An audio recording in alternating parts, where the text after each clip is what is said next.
Welcome to the Clonezilla guide videos. Today I'll be showing you how to boot into Clonezilla. First, you'll need a laptop that Clonezilla needs to be run on. This can either be to save an image or to load one that is currently stored on it. Secondly, you must need one of these, a Clonezilla hard drive, or any other set of devices that has Clonezilla set up upon it. These hard drives are being custom made for everyone at the Stepwell IT team to be able to use once the service is fully live. They have both Clonezilla as the program loaded on them, as well as any images that are been designated to be pre-made, so you can load them directly. First things we're going to do is make sure that the Clonezilla Live hard drive is plugged in. Once done, you're going to have to boot on your machine. And then, during its boot up process, you have to rapidly press the F9 key. Rapidly pressing the F9 key will bring you to this menu, or the boot manager. What you'll need to do here is select USB hard drive, UEFI, 8080 HD 7010 Pro, or whatever the specifications of your hard drive that you're booting Clonezilla from. This is just simply the default that will be used within the company. Boot from that option, and you're presented with the Clonezilla menu. Here I'm going to press VGA with large font and to RAM. This is done because it functions the best in my experience, and the large font helps just read everything. It will go to blackness for a few moments, but do not worry. This is simply part of the process. In a few moments, this will happen. This is simply the booting taking place.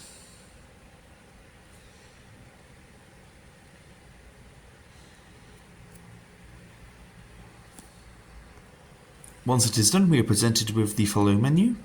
I'm going to select English, but if you speak a different language or for some reason wish to use a different language that you don't understand, be my guest. Anyway, I'm going to choose to keep the default layout. This is simply because I'm not using any foreign keyboards, and I'm going to start Clonezilla. Whilst working with images, we are going to use device image, and then enter local dev. This will be done to be able to use the hard drives. Next is an important step. You'll have to plug in whatever storage device is going to be used to keep your images on. I have selected these hard drives and formatted them to be able to work as both the boot source for or Clonezilla, as well as the storage device for any images that you may need. Whilst here, we're going to press enter.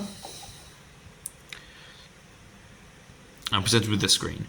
It is very, very, very important that your hard drive is detected here. My one's listed here.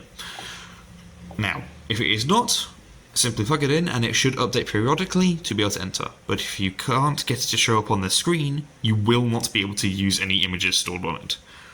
Once you're certain that the image is there, press Ctrl C to move on.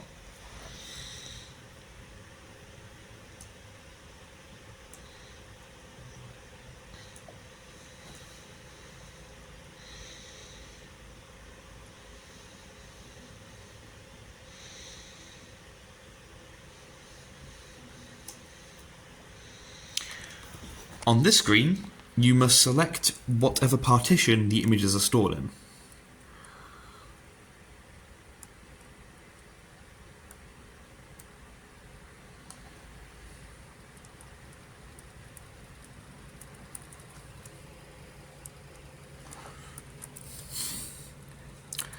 Apologies, I could not find them there for a moment. I didn't realise there was a scroll wheel.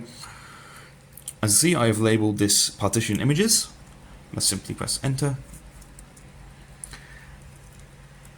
Now you can either skip checking and repairing the file system before mounting, or interactively check and repair the file system.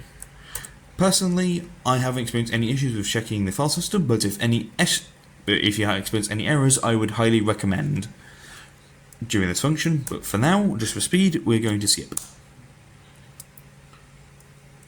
Now you should be able to see all images that are stored on your thing. So for example, I can see the G6, G7, G9, a few other tests that I've done. And we simply press done once we know that this is the correct image.